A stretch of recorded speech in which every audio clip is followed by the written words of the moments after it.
This is Morning Motivation for Educators on the Bee Podcast Network. Learn about all the shows at beepodcastnetwork.com. You'll hear from a variety of formal and informal educators who help put this podcast together.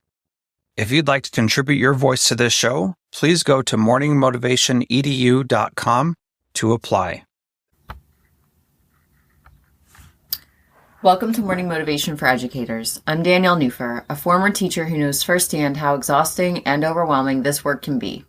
After 20 years in the classroom and 2 bouts of burnout, I've found tools to help teachers not just survive, but thrive. I created Teaching Well to help educators like you manage stress, find balance, and reconnect with the passion that brought you to teaching. This podcast is your space to breathe, reflect, and take those small steps toward feeling more grounded and fulfilled. Your well-being is crucial to your school success, and I'm here to support you. So with that, let's begin. Be the change. It's a phrase you've certainly heard before, and maybe a little too often. It can feel trite, overused, and maybe even a little overprescribed. But please hear me out. Lately, I've noticed something in the teaching world. It feels like the profession is split into 2 groups, those nearing the end of their careers and those just beginning.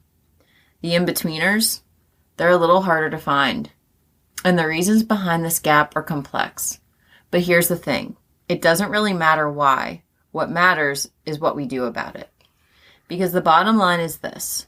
If we don't find ways to make teaching sustainable, if we don't create systems where teachers can thrive, we'll find ourselves without the people we need to teach the children of our future. And let's be honest, there is no shortage of uncertainty in public education right now. Between shifting policies, leadership changes, and voices outside the classroom making decisions for those inside it, it is overwhelming.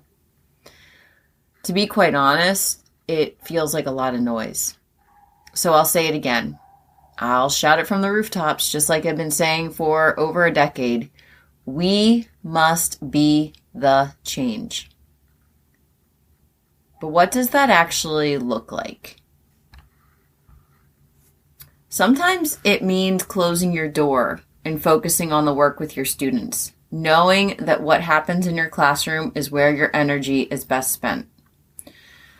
Sometimes it means stepping up to help out, even when it feels inconvenient, because you know others would do the same for you. It might mean having an honest, respectful conversation with a lead teacher or administrator about challenges you're facing, and listening openly to their perspective.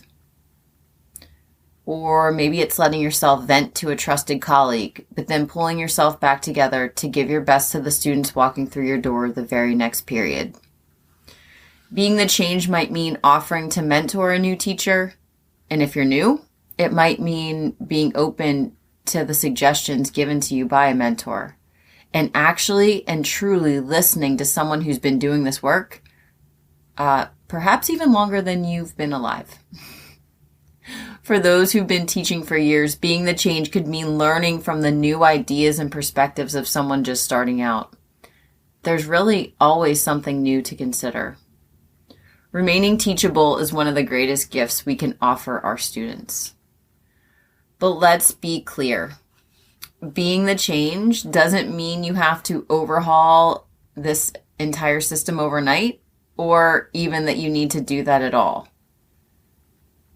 Being the change means believing in hope. It means letting your small light shine to illuminate the way. For yourself, for your colleagues, and for the students we serve. It means recognizing that teaching is a calling, but that calling shouldn't come with a lifetime appointment to burnout, frustration, and challenge.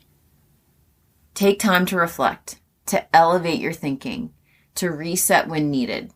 Step away when you must, clear your head, and then return to this work with clarity and purpose.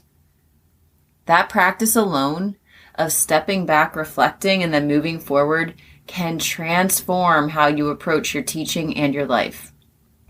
So I challenge each of you, find your way to be the change. Orient yourself towards the light you want to bring into this profession.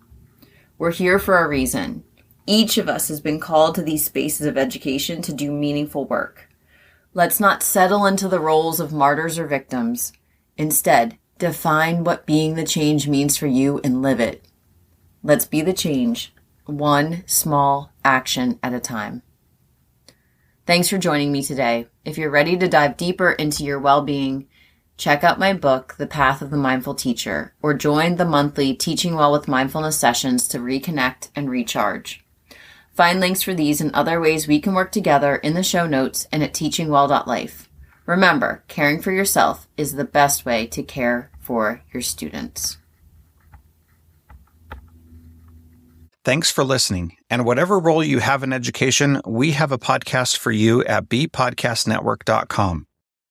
Who among your friends and colleagues needs to hear this message today? Please share it with them right now.